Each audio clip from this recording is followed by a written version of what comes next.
We don't look upside down. No, but you don't know till you go live. So you don't know till you go live. Go on to Just go on ahead. I'll check it before you sit down and tell you. Thank you. Thank you. Well, you're live. Let's see. It is good. All right.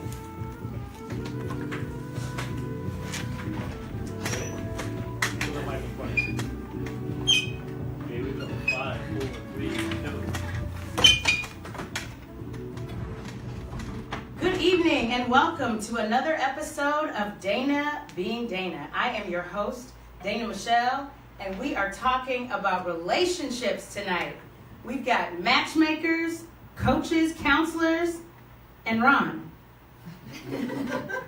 No, I'm just kidding. We've got, I just invited some really good friends of mine in the studio tonight to talk about, I happen to know a lot of relationship experts. There's probably a reason. They're telling me that I need help. But I wanted to bring some people in to talk about relationships because I think dating is very strategic. I think relationships can be hard, but I don't think they have to be. And so I've got some great people here with some great advice, and let's just jump right into it. To my left are Jan and Jillian Uhas with Entwine Lifestyle. Yes, correct. Can you tell us a little bit about your relationship expertise? We both have our master's in marriage and family therapy, and we are both also licensed professional coaches. And she and I both believe that self-love tracks a true blue love. And so that's what the meaning of the blue heart is, right? Yes. In your logo, in your marketing, which I think is fantastic. You guys are identical twins, right? Yes, we are. Fantastic. And so I think that's great. I think talking about the blue heart, right? You've talked about that it stands for trust, faith, loyalty, and self-love, which I think is so important because I think love starts with self-love. A lot of people have a difficult time finding love, I believe, because they don't fully understand how to love themselves. They don't love themselves. They don't fully understand how to do that. So I love to hear more about what you do and how you do it and just your thought process when it comes to relationships in general. Quincy, a returning guest, a recurring guest on the show. Can you tell us about your marital counseling experience? Doctorate in counseling, specialized in marriage and family. Practiced for about 4 years. Still practice off and on now. I specialized in premarital counseling back in the day, so just loved it. Stayed with it. Thank you for being here, Dominique. Yes, I am Dominique DeFazier, the owner of DeFazier & Company. I specifically work with the single mom and single fatherpreneur. I help them get the resources that they need to not only date more effectively, but blend their families more effectively in the process while balancing their professional lives as well. What I love about your marketing is that you cater to the single parent professional. That would be me. But I think there's so many people out there who have been married before, who have had kids, or who haven't been married before, but they have kids, and they're trying to do this dating thing. And I think there's a lot that goes into that. So I think that's so important to feel like there are resources out there for people who do have kids and who do want to be in this dating game and who want to be successful at it. So thank you. Ron? I just tell jokes. Which is fantastic, and you're hilarious, so thank you for being here. Thank you very much. You have been married before? I have been married twice. That's right, and you have kids? I do have 2 kids by both marriages. And you are the single parent professional. And I was married to the same woman twice. It's amazing. It's remarkable. You heard it here first. Trinia, all the way from New York City, thank you so much for joining us. I know you're all dressed up in your pajamas at home, but I appreciate you joining us. Trinia used to be my neighbor and a very good friend of mine before she moved away. Our kids are the exact same age. So tell us a little bit about your matchmaking profession. Sure. Well, first of all, thank you for having me, Ms. Dana. I appreciate that. I am the owner and matchmaker of Connectricity. We offer a personalized approach to finding love. We meet with our clients throughout their membership and provide coaching and feedback from the dates that we send them on, and pretty much just provide our clients with an overall pleasant experience to what can be a pretty sensitive, emotional roller coaster ride. That's awesome. That's awesome. So I just want to jump right into it because I think you can't make this stuff up when it comes to some of the horrors of dating. A friend of mine who couldn't be here tonight, who we all know, shouts out to Lisa, thank you so much for showing up for me, and you know how you helped me put this show together. But she was telling me a story about a dating experience where someone was dating a guy and couldn't understand kind of what went wrong, but turns out that he had a friend that owned a pet store, and he would pick up a dog when he was going on a first date, and he would use dogs to sleep with women. So he would take the dog on the date and present it to all women. This woman in particular had gotten duped, and he would use that as an opportunity to show it's kind of commitment, right? He's showing her that he's committed and he's down for her, and they're going to raise this puppy together. So she not immediately, but throughout the night, he wins. He ends up sleeping with her, and he is able to be successful at that. The next morning, he and the dog are both gone. And so I was shocked when I heard that kind of thing because there's a lot of lousy dating stories out there. Does anybody have any dating stories that without giving names, that clients have shared or that you want to share now? You don't have to.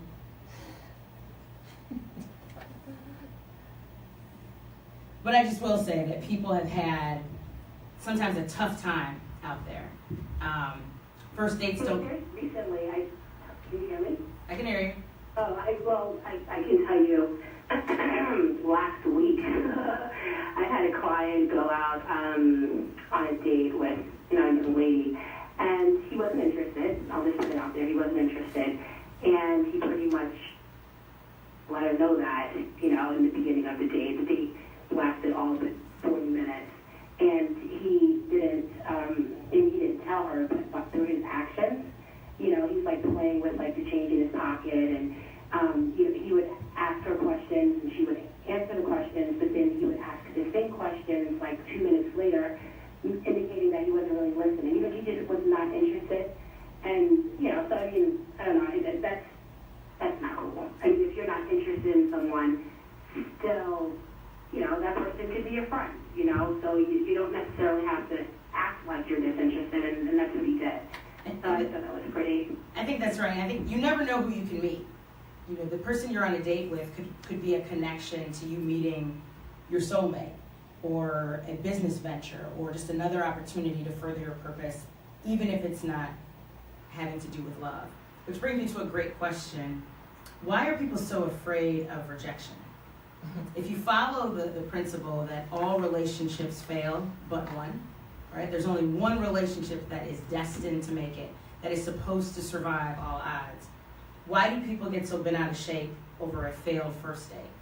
Because if you have that mentality of a defeatist mentality, and all relationships fail but one, you're never going to get off the couch. You're never going to be successful at dating, because I think they'll be so deflating each and every time.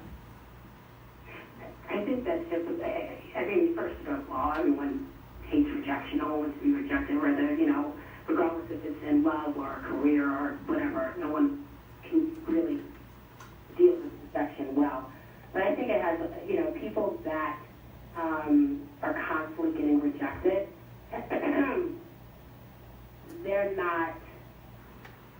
they're typically repeating the behavior that is putting them in that place, right, of rejection. They're, dating the same guy or the same girl, and they're not really kind of overcoming that and moving on to something that they should be moving on to. So they're gonna constantly be faced with that rejection from whoever. That's true. Dating isn't a Disney movie, and I think that's the fallacy that a lot of people get in their minds, that it's supposed to be, I'm in distress, someone comes in to save me, he's the one, and everything ends up so happily ever after. But I think if you learn to see rejection in a way that allows you to dodge a bullet, it helps you move closer to where you're supposed to be. It helps you find the relationship that you're supposed to end up finding. So in other words, just as much as a first date, that guy, for example, because it's interesting how the tables turn when it comes to dating. you go on a first date and someone's clearly more into you than you are to them, right? So you're a bit aloof, a little bit disinterested, change in your pocket, they had emergency phone call, whatever you do to get out of that situation, right? But then you find somebody that you're really interested in.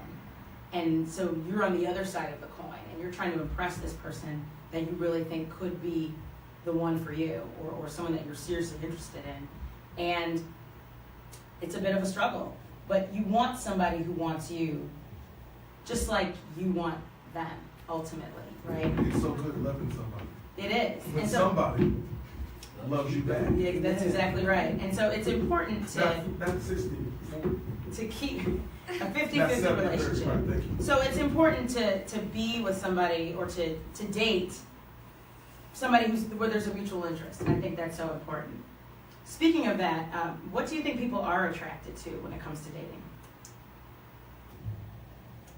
Physical features are first, I believe. Physical That's- features? Yeah, I think that's your pinky toe in the door. You know what I mean? Nobody really knows that you have degrees. Nobody knows where you live. Nobody knows what kind of car you drive, that you take care of your mama. Nobody knows those things about you. So it's your physical features. Both men and women, I believe, are visual creatures. And so you look good, you smell good, I want to talk to you. And then you can tell me the other good things about yourself. I think confidence is important. Absolutely. Yeah, I would say confidence is probably number one trait. Yeah, that you should have when dating. Anything else?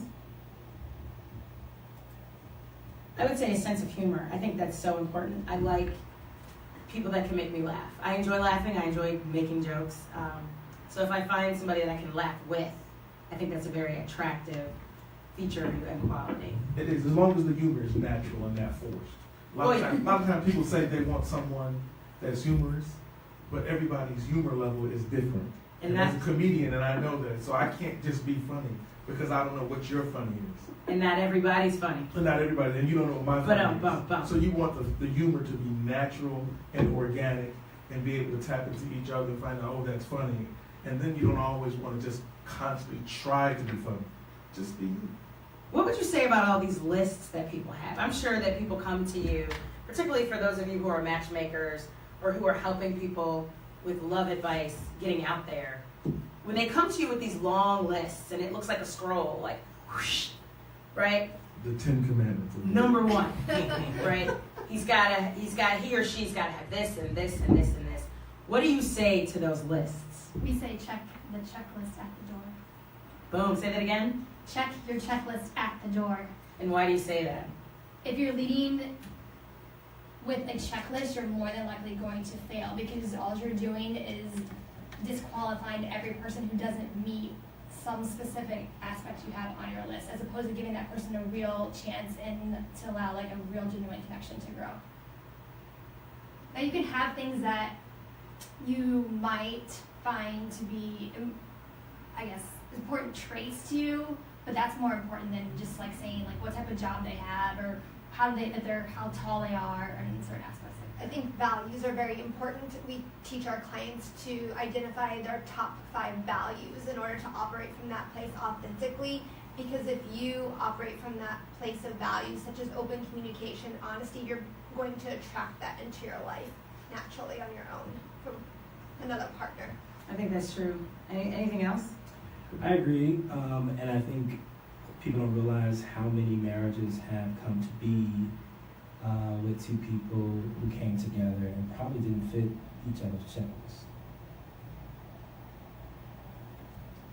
I think sometimes with the checklists, people, and I'm not a counselor by any stretch, but I've just been through some things. But I think that a lot of times when it hits the fan, if you will, the stuff on the list really doesn't matter. It's about how people treat you. I think the value system is critically important. How that person makes you feel, how they care about you, your level of friendship, your level of partnership, your compatibility. We talked about compatibility in some of the Facebook discussions. I think those things are important when it comes to the relationship and overhyped. There's so many superficial things on the list that people claim to want or desire, but at the end of the day, it's those things that don't really matter. Right, paper is not going to hold your relationship together. That's true. Whether it's like your finances, your education, degrees, all those Marriage different, license. yeah, all those things are not going to be the glue that holds a relationship together. It's your values that you have and your connection you have with that person. For those of you who counsel married people, or anybody can comment on this, what do you find that married people need the most counseling on, or people who are already in relationships, who come for relationship counseling or premarital counseling? What type of advice do they need? Because I think the first part is about finding love, right? I haven't found the person for me, I just keep hitting zero, I've had a million first dates. But I think the second part, once you've found somebody who you're willing to invest in, your time, your love, your energy, your attention, your money. Say money again. Money. That makes a big difference with men. If men invest their money in you, they're really digging you. They're really digging you. So if they spend money, because Valentine's Day is coming up. Let me explain something to you, that a man's heart is attached to his wallet. For real. And a woman's heart is attached to her vagina. Oh boy. My aunt taught me that. And there's very few women who can disconnect that. So when a man goes into his wallet repeatedly to take care of you in any kind of way, that's a good sign that he's into you. Did you hear that? Did you write that down? You heard it here first. Dana B and Dana. And common ground, there has to be common ground. If I think Bobby Brown is the king of pop, and you think Bobby Brown is the king of R&B, I'm sorry, we both have an agreement that Bobby Brown is the king of R&B. Now we have a connection. There is a connection. And we build on that connection. Compatibility is important. Bobby.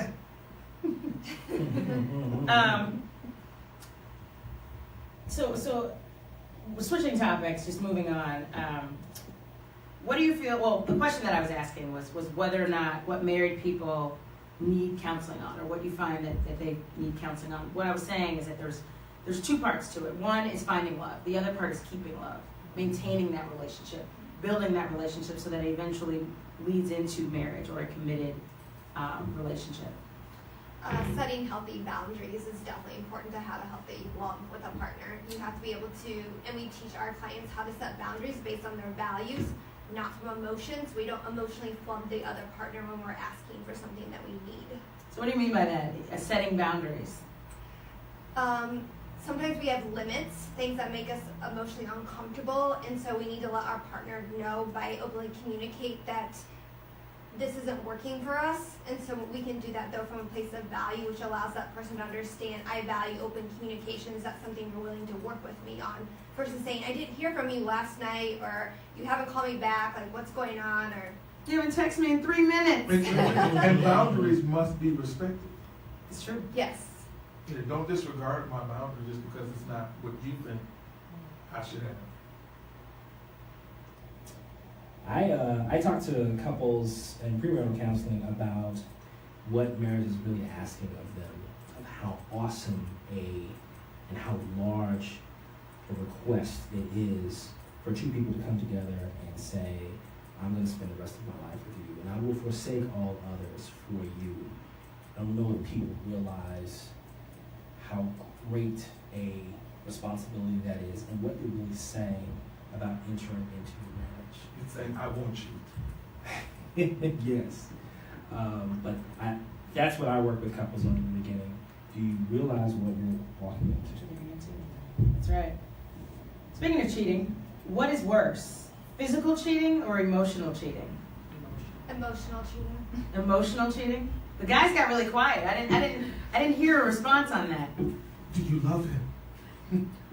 They always ask that question, do you love? Or she says, do you love her? Do you love her? What's the answer to the question? Physical cheating or emotional cheating? What's worse? Cheating is cheating. No. They're both painful. I agree. I think they're both awful. Right? You slept with him is painful, and you shared deep emotional feelings with him is painful. It's both painful. I think it's individual, case by case. Individual specific. Yeah, hurt is hurt. And wrong is wrong. And wrong is wrong. Come on, right is right. And right is right. Can you seriously be in a relationship when you keep doors and opportunities open from your past?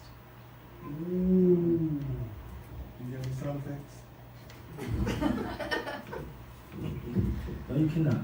Why quit? I think it depends on why you were keeping that connection open from the past. Like, is there some sort of connection that has to do with work? Like, it depends why that person is still in your life. If you're just keeping the connection open because you want someone like a plan B or backup, then no, you're not being fair to the person that you're with. Can you explain when you say keep open? Well, it depends. It varies, I think. I think people sometimes use excuses to keep connections, ties. For example, I think children is a great example. And I think oftentimes people who want to keep certain doors open have far too much communication and you don't have to be nasty when Interaction when it comes to the children. Correct. Oh, I need to be over, we need to be at each other's homes, we need to have all of this communication, but it's for the children. I think people make that excuse a lot when they want to keep that door open, to either have it open for themselves or preclude others from moving on or moving forward. So whether it's negative or positive, just communication, period. I think people do it, childhood friends, like, how's your mom doing? I call on her every Mother's Day, that type of thing. Keeping doors and opportunities open for ulterior motives. Right. Even when somebody's saying, I miss you. Yeah, I miss you. It's a kiss of death. This is something that you and I have talked about, Dan, and to me, with this issue, it's transparency. How much are you inviting your current partner into these other arrangements that you're saying you have to be at, I have to go over here because the kids are here. Are you inviting your current partner into that to keep transparency alive and visible and open to ensure your partner knows nothing really going on? That's a good point. Yeah, I agree. Do you find that many people prioritize other things over love? I think a lot of times, I'm sure you guys work with people, I think career is a big one. Definitely. Everybody's not going to get married, and I think that's a good thing. Why do you say that? Because everybody is not built to be married. I agree. And everyone doesn't want to be married. Exactly. I agree. Relationship doesn't necessarily mean marriage. That's true. But some people don't want to be married anymore. Ever again. In life. Companionship. True. And I would say that. I think once you've had children and you feel like you're done having children, I think, they say people marry, vast majority, there's always exceptions, but people marry to procreate, to have children, leave a legacy, and people marry for companionship. And once you feel like you've had as many kids as you want to have, you're willing to have, or you're satisfied with that part of the program, what's really left is the companionship. And so you look to, how do I feel when I'm with this person? Do I feel secure? Do I feel happy? Am I laughing? Do I Can feel you all just get along? protected? When the kids are gone and out the house. Correct. Right. To love your partner is to be expected, but to like them will keep you together. Say that again. I think that's great. To love your partner is to be expected, but to like them is what will keep you together forever. I think that's very well said. Speaking of children and careers, I think people prioritize a ton of things sometimes out of fear. Sometimes people can be very invested in my family. If you've ever dated somebody and they're like, oh, my family's really big and we do all these things together and all this other kind of stuff. Sometimes that's a way to kind of protect themselves or a defense mechanism. You bury yourself in your family just like you do your work, your friend, or you've met somebody who's got a ton of friends. And it's always all about the friends. Mm-hmm. Like 4. but it's, you can't really seem to get their attention or their time because there's always this friend thing. And I think as you grow up, there's always something getting in the way. Well, the next question is, can or should you date when you have children? Absolutely. Yes. Yes. Of course, you're not dead. I agree, but you'll be surprised at how many people are out there who feel like, particularly women, I think, I agree. I've had these kids, Yeah. and so I can't really date, until Billy is in high school or he's reached this certain level. You just can't be a hoe in front of you. Well, you can't be a hoe. You can't be flagrant. You can't be this your new daddy this week. This is February Day. Where my old daddy? But I think it's important to show and to demonstrate to the children that you're raising what healthy relationships look like. I think when you invite or introduce your children to someone you're dating is a personal decision that has to do with the commitment level that you're experiencing, the longevity, the safety of your relationship. But it's important, when you're ready, I think kids need to see that. I think children who grow up never seeing their parents date anybody, are likely to struggle in managing what adult relationships look like. I totally agree with that. Great point. You're not gonna meet, when you meet my kids, we're getting married tomorrow. Really? So people don't meet your kids when you're dating? No. Okay. We'll see how they turn out. Stay tuned. I'm just kidding. Some of my clients are dating their kids. They don't even know it. Well, I think that's very true. That's deep. Yes. Yeah. What he said was that, say it again. Some of my former clients are in effect dating their kids. Their children has replaced romantic relationships. So they're at every game, every recital, everything. I call it the spousal substitute. And I see it often a lot of times with women, particularly women who have sons. They make the son their husband. They make the son their husband. And it's, I'm so involved in my kids. This is my date, this is my Friday night. We sleep in the same bed. There's not proper boundaries to allow children to be children. And I'm a firm believer in allowing kids to be kids because I think there's so much joy in childhood. And for a grown person to be a grown person. And for a grown person to be a mother, parent to be a parent. Hang out with people who can vote. Right. On a Friday night. Like smoke, drink brown liquor. Who can drink. But No not problem. making your kids have to be your social circle, to be what you rely on. I think that's very important. I think Yeah, when a person said, my children are my world, red flag. so it's a red flag when Red people flag. say my kids are my world. Anytime they say anything is their world, it's a red flag. And I think there's a time and a place. I think there's proper boundaries, right? I love my kids, but I don't date my kids, right?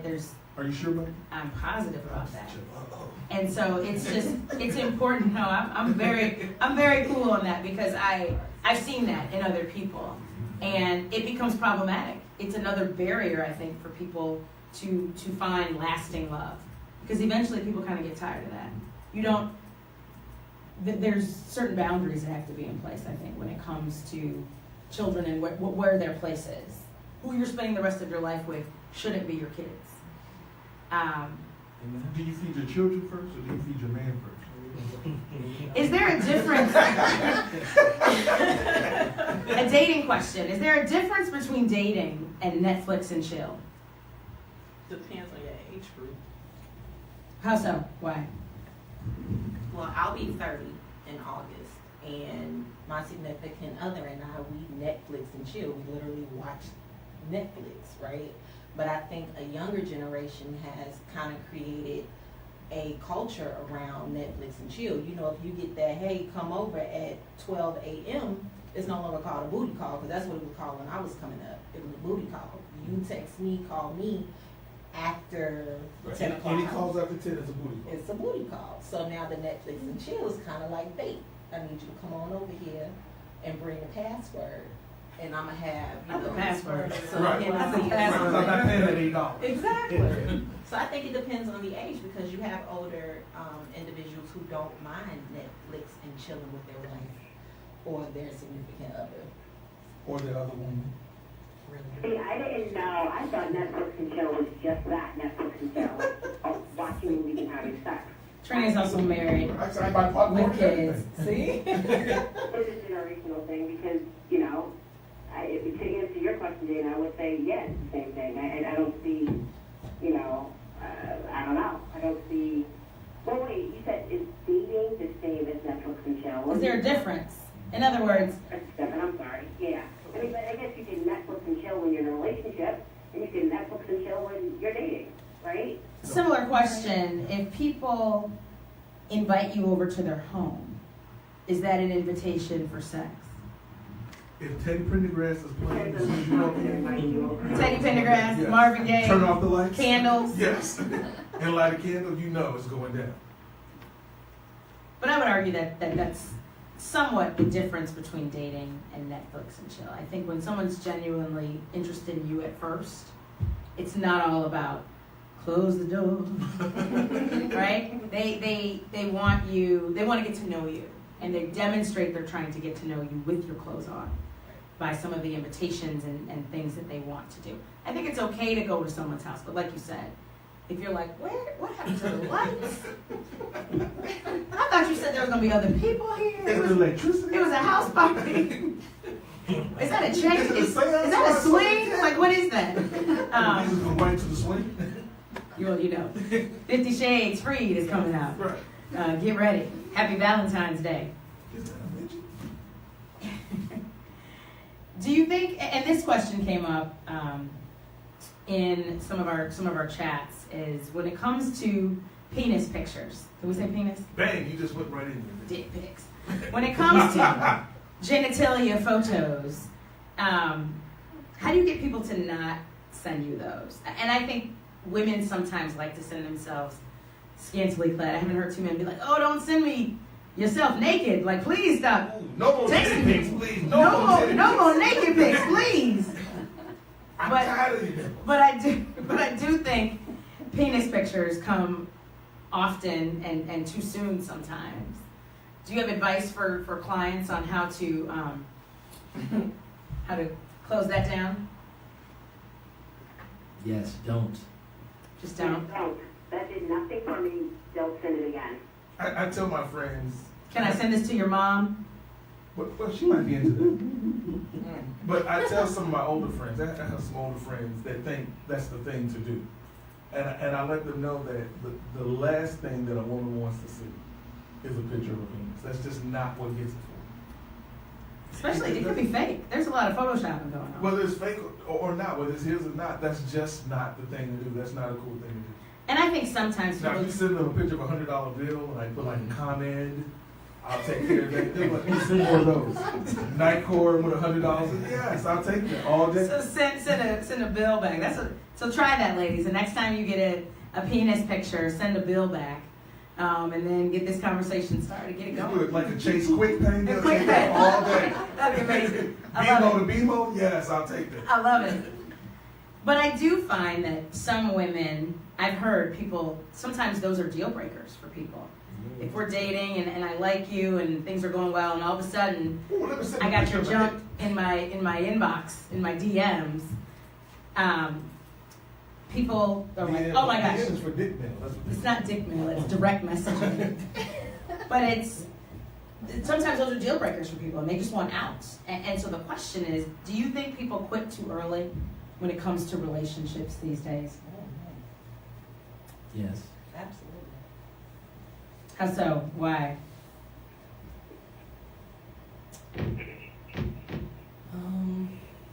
Wow, I think they quit too early when it comes to marriage, but not relationships. I think Yeah, I actually don't think people quit early enough. I think people tolerate more than they should.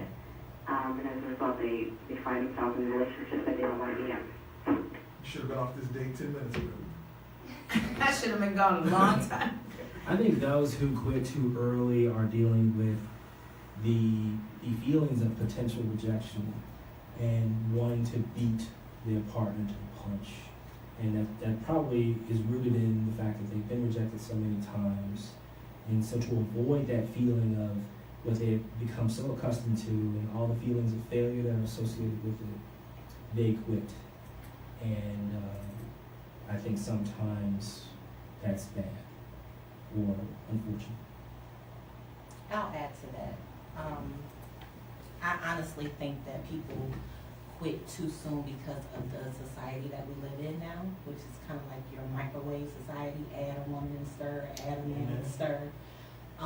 We don't work for anything anymore. You know, even if you look at the educational system, now you can go to school online and get your degree in 12 months. You know, we don't want to work for anything. And so, of course, if there are signs of abuse of some kind, then yes, you absolutely should exit stage left. However, nobody's perfect. And even those of us that want to give up, you're not perfect.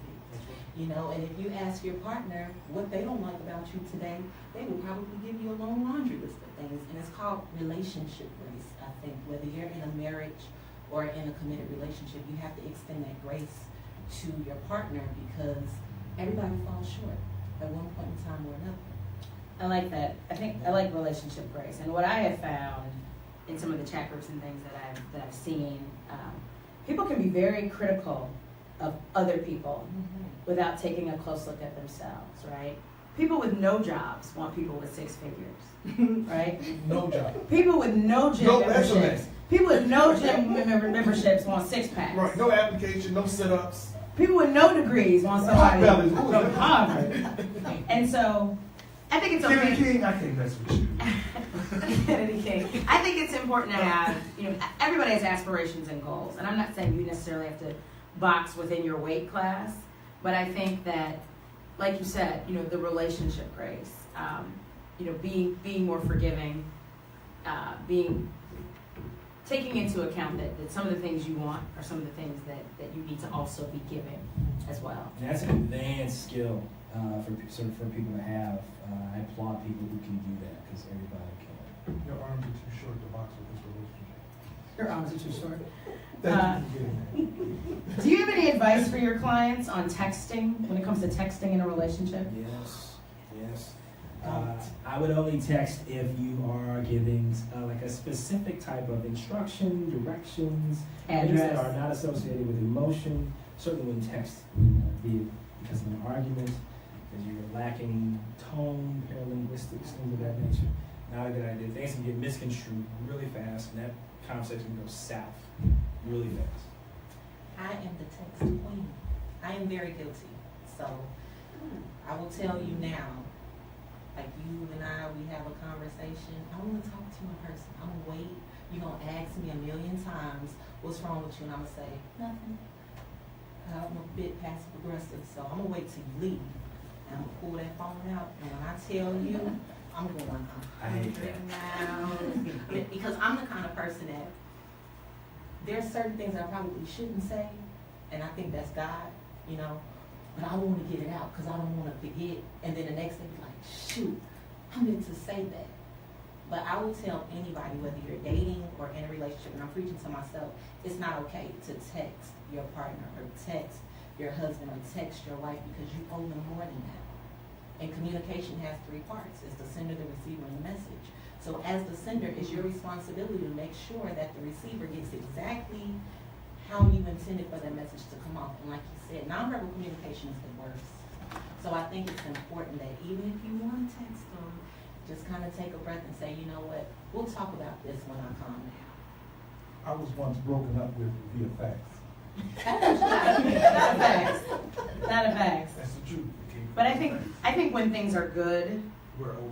right? Like when you're getting to know somebody and all that, I think it's much more fun to ask, so where are you from? And all that other kind of stuff, versus doing it via text. It almost feels like an interview if someone's asking you a million questions via text. I find if you're asking a ton of questions, just ask somebody out on a date. And that's one thing I hope people take away from the show tonight is to not live in such fear of rejection. I think people are out there, like Valentine's Day is coming up. Ask people out. Take a chance. That's the official cutoff of cuffing season. Right. Sure. Good point. That's right. Good point. On the 15th, you didn't get anything on the 14th? Oh, we got a whole nother Right. show. You can't get it on the 13th? Just you wait. You can't get it on the 15th. But the point is that You might have to get paid. take a risk. A lot of times people are sitting at home afraid to take a risk. And my whole thing is that you only live one life. You don't have a ton of time on this earth. So the worst somebody can say is no. Hey, do you want to go out tonight? No, thank you. Okay. No! It's not the end of the world. Go out with somebody else. But that's why would you not want to be with somebody? Why would you want to be with somebody who doesn't really want to be with you? That's right. So test the waters. Do you want to go out? And if somebody says no, keep it moving. Because then you'll never always wonder if that person liked you or not. That's right. Shake the You've dust cleared with the air and you keep it moving. Because at the end of the day, you want to marry somebody or you want to be with somebody, whether you want to get married or not. But you want to be with somebody who wants you. So ask, are you interested in me? Do you want to go out? And then if they are, cool. Then you kind of cut all the, hey, good morning. I hate the good morning text. Good morning. Good morning, beautiful. How you doing? WYD. You cut all that. What are you doing? Right. WYD. What are you doing? Hello. Cut to the chase. Would you like to go out with me? Two Jills, what do you have to say? They're not. It's Jill and I know, I think that's a good marketing name, Two Jills. You guys brought up a great point, though, when we talked before about this show, about masculine energy versus feminine energy. Mm-hmm. What does it mean to lead with feminine energy? Oh, yeah. Well, the woman needs to allow the man to lead in the beginning, but she needs to use her softer side, because a lot of times if you're that woman who's very either entrepreneur or likes to, has a very high-powered position, it's great to be that way during your work life, but the minute you come home, you got to switch into your love life role and be able to allow a man to pursue you, because it's innate for a man to have that ability to hunt, if we go back to historical days, and a man likes to be able to choose his woman, and once he does, then that woman is going to feel that she knows she's wanted too, in terms of that mutual connection. And I think in terms of feminine energy, the woman just needs to be herself and not try to emasculate the man. But what are some examples of emasculation? When a woman tries to plan the dates in the beginning, or tells him where they're going to go or what they're going to do, versus letting him choose. Or if he suggests something, she tries to change what he suggests. And a lot of times, those same women are disappointed that the man didn't take certain initiatives, right? So they're like, I want him to court me or to treat me like a woman and all that. But like you said, they still approach the date with masculine energy, where they're in control, right? They want to be surprised. They want to have a date planned for them. They want to be swept off their feet, so to speak, right? But yet they get into work mode, and it's almost a control thing. It's like, where are we going? What time? Where, what should I wear? Well, it's all of this. I have to feel like I'm in control versus just going with the flow, because in their other life, in their work life, in their home life, they're always the planners. They always have to do everything. And it's great that they have that masculine energy for their work life. That's why they're so successful. But when it comes to love, they have to definitely be able to switch. And just like men have masculine and feminine energy too, and find that balance, men have to be able to express their vulnerability in order to have that emotional connection. Because if we can't connect based on emotion, then it's like we're just side-by-side partners. Great point. Excellent point. Do you believe that men should lead in a relationship? In the beginning phases, he should be the one that's asking the woman out on the date and pursuing. Once that connection's built, then it can balance out a little bit more. Right, he can lead where he knows where he's going. But the woman also has to be able to say, can I follow? Gotta want to follow. Right. Jesus Christ. It's tough for guys out here. And why do you say that? It is tough. It is very tough.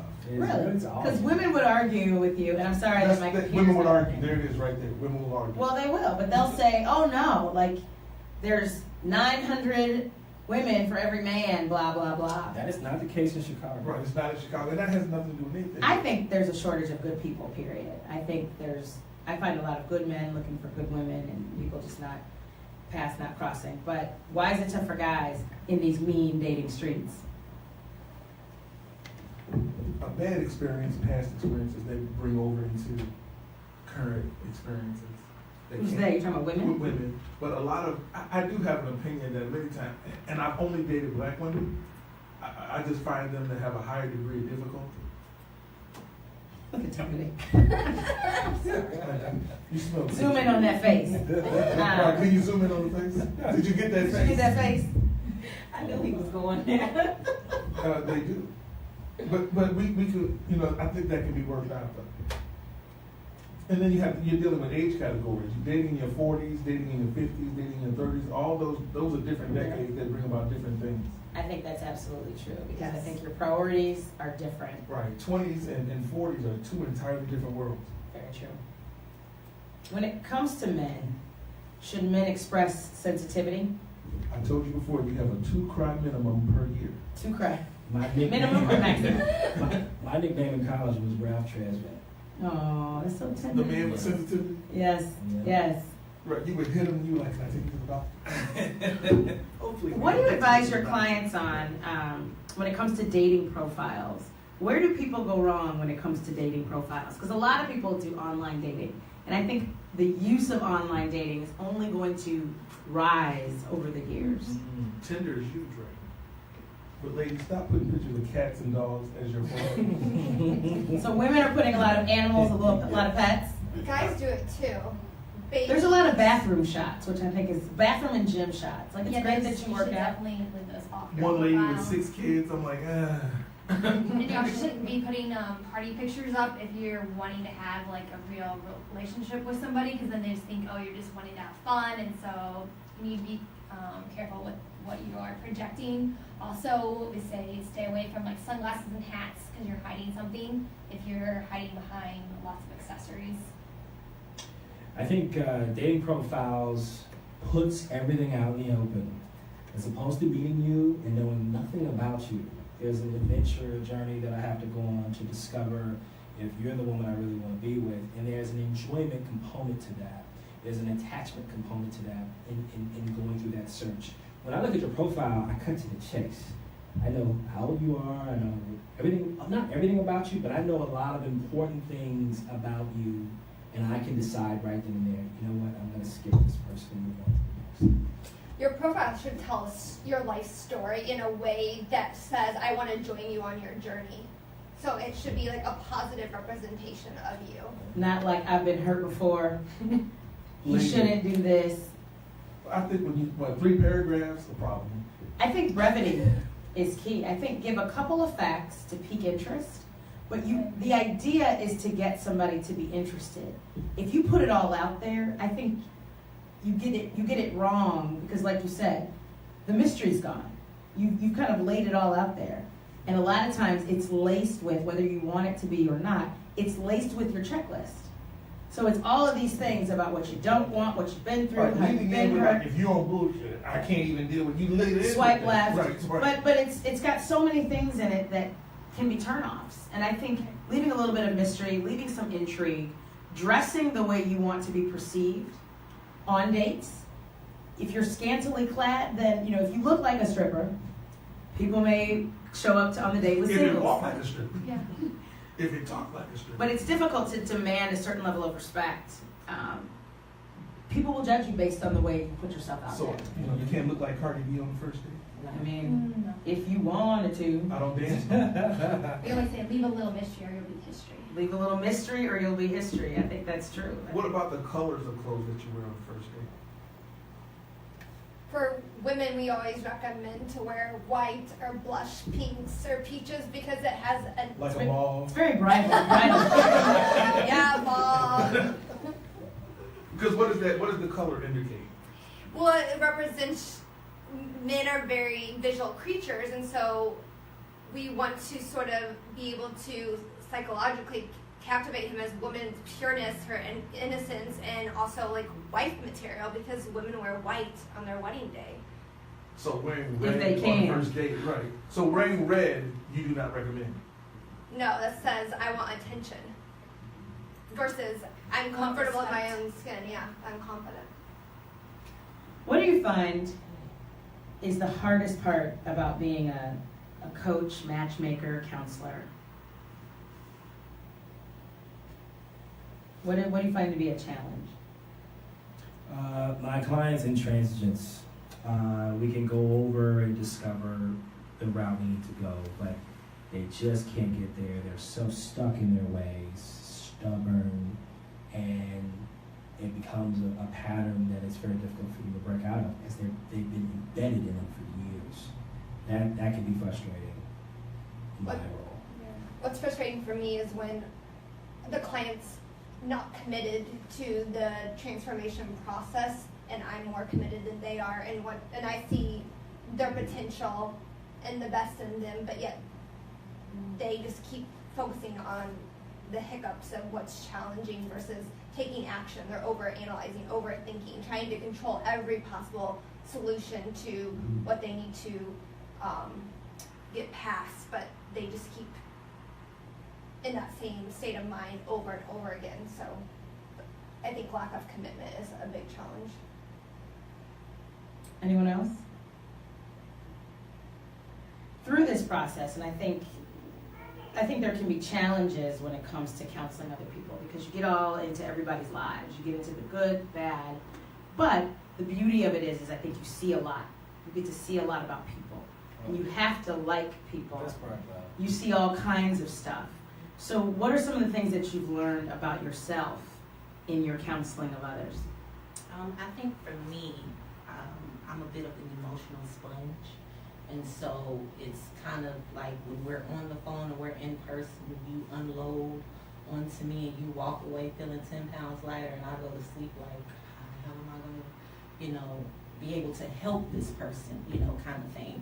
So with that, it's difficult, but it's also very rewarding when you get that phone call, you get that text message, and it's like, I had a breakthrough, oh my God, you're the SH in the, whatever. So that's the best part of the job for me. For me, I'm easily fascinated. No, you can't say that. You gotta elaborate. Oh, that was just the answer. Is it like I was like, a magic please trick? explain that. Ever since I saw Sesame Street, I'm easily fascinated. Not like I dream of Genie Ponytail. It doesn't take a lot to get me hooked. I know a little bit about maybe why you came to see me and maybe a little more information. I'm automatically, I want to know more. And so it doesn't take much for me. So counseling for me is more of a natural fit. Anyone else? I just love being able to see people reach their goals and to find true happiness with themselves and in their life. That brings joy and fulfillment to my own life, just being able to guide people to achieve what they would like to achieve. And I think that's got to be rewarding, right? Helping people find love, helping people find happiness, setting them on a path, helping them get out of their own way. I think when it comes to dating and love and relationships, a lot of people just need help getting out of their own way. I think a lot of people, and in my profession, a lot of people have executive coaches who help them professionally. So I always say, why not hire a professional to help them personally? I think that can be very important. The irony of people who have coaches and relationships and counselors and all that other kind of stuff, and I think what they struggle with, and tell me if you think this is true, I think they have a hard time because they're often very good in other areas and other aspects of their life. So they come with being successful entrepreneurs, having successful careers, having many degrees and all these other things, and they say, why can't I find love if I have all these check boxes, right? I'm the right height, I got the right degrees, I got this and that. That's part of the struggle. Why hire a professional counselor to help you in this love game? Well, I think if you have a professional for every other area of your life, your love life is no different. We can't all succeed in every area of life. I'm not going to get off into my taxes. I definitely need someone to do my taxes, right? I am not going to try and do my nails. I am definitely going to get my nails done every 2 weeks, right? So your love life is no different. You wouldn't drive around without getting your car serviced. So why are you still going through life failing miserably in love like you suck? Your mother told you suck. Your sister told you suck. The cat is like, I need you to get somebody because you're wearing me out. So why wouldn't you invest as much into your love life as you do into other areas of your life? I always say, if you keep doing what you're doing, you'll keep getting what you're getting. That's the definition. And the definition of insanity, right? And sometimes people blame others. It's always the date's fault. It's always somebody else's fault. But I always think, for anybody, if you keep getting back to square one, if you keep batting zero, right? Sometimes even small tweaks. And I'm not a relationship counselor by any stretch, but I've told people, just change up your profile. Take off that Snuggie and put on a dress and watch your likes change, watch people, sometimes just switching it up a little bit can yield you very different results. Absolutely. I told a friend one time, stop telling guys that you want to be a stay-at-home mom and watch your dates improve. You'll get a second one because you want to be an asset to a relationship and not a liability. And I think her just being honest, like, well, that's just what I want and what I want to be. Yeah, but it comes across all wrong. Right. Nobody wants to hear that somebody doesn't want to work for. They secretly don't want to work forever, right? Even if you do, I think that there's a way. It's about finesse, and I think part of dating, Deceive him. part of it is about finesse. So before we wrap up, do you guys have any final advice out there for people who are looking for love in 2018? I would say if you are single, embrace being single. Single is not a death sentence. It's not a disease. It's perfectly fine for you to take yourself out on a date, even if you don't have the courage or the confidence to walk up to someone and say, hey, I want to take you out. Take yourself out on a date. You have plenty of things to do, and you will be surprised at how good of a date you are to yourself. When you start to meet someone or date someone, you can tell them, what it is that you want to do. Because some people, believe it or not, you ask them, hey, what do you like to do? And they're like, I don't know. Right? One ticket for The Shape of Water, please. Any other advice? I think believing in yourself, knowing that you do deserve a healthy relationship or love, whatever your definition is that you're looking for, but knowing that you're worthy of love. I think the self-love is very important. I think once you start to learn how to love yourself and ask yourself, is it past relationships that made you feel unloved? Is it childhood stuff? I think a lot of people struggling in love oftentimes are struggling with things that have happened in their childhood. So a part of that is about dealing with some of those issues, confronting some of those issues, getting past those to open yourself up to the true love, the love that you desire and the love that you want. I would say learn how to recognize.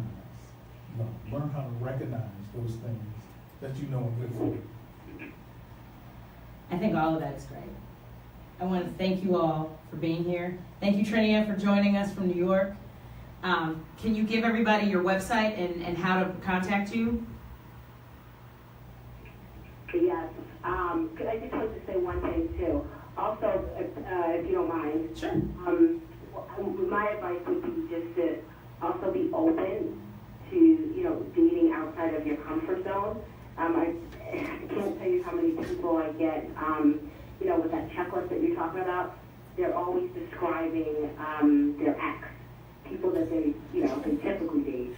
So I sure would like somebody who looks just like my ex. No. Yeah, and they're your ex for a reason. So Right. just be comfortable with dating outside your comfort zone. That would be my advice for 2018. That's awesome. So it's okay for me to date a white woman? Go right ahead. Knock yourself out. Trinia, how do people get in touch with you? Connectricitymatch.com. Connectricitymatch.com, and I've got your website as well. Entwine Lifestyle? EntwineLifestyle.com. Okay. Fabulous. Yes. And one more thing, trust the process. Let yourself be in the moment and really focus, I think, on that being present too. I think that's very important. Quincy Payton, 555-3350. Oh, I would say, I give you a favorite quote of mine. Love endures not just when lovers love each other, but when lovers love many things together. And I would identify what you really enjoy doing and embrace that. And if you should come up and find someone who enjoys that too, that might be a good person for you. It's the compatibility thing we were talking about. Highly compatible people, I think, I would argue, have a greater chance at love. Dominique? Yes, you all can reach me at the Fazier and Company across all social media channels. So that is DEVIZIA and Company, all spelled out, and that's Facebook, Instagram, LinkedIn, and my website is www.defazier.com. Thank you. And Ron Baker Jr. I'm on Facebook. Google me. You can hit him up in the DMs. Yes, Google me. Ron Baker. Send all your naked Jr. pictures. Yes, to Ron Baker at AOL.com, but Ron Baker Jr. Thank you all for coming. Thank you all for sponsoring. I appreciate you all being here tonight. This has been a fabulous discussion. I think It's been incredibly helpful to people looking for certain answers. I want to thank our sponsor, Direct Sellers. Cynthia, thank you so much for sponsoring. Cynthia is a part of Direct Sellers and a proud sponsor of Dana Being Dana. They offer a wine club experience where you can get 2 to 4 bottles of premium wine delivered to your door monthly, and it allows you to discover the world through a glass of wine. Direct Sellers, you can reach Cynthia at www.directsellers.com/Cynthia A. And the wine is fabulous. We've got these fabulous wine bottles here from great wine that she's given us before. So thank you so much, Cynthia. Thank you for all tuning in. I really appreciate you all being here tonight. Next week, it's Valentine's Day, and love is in the air. You've got all these great tips, so you got a whole week to go out and get your boo. Tune in next week. It's Valentine's Day. We're talking about how grown-up life is hectic. You've got careers, children, aging parents, and a whole lot going on, which is why date night is so important. We'll be talking about date night. We'll be having a date night. It'll be Valentine's Day, and we will make it a date night to remember. Join us. Thank you so much for tuning in. This is Dana Michelle on Dana Being Dana, intellectualradio.com, an iHeart radio station. Thank you. All right. For sure.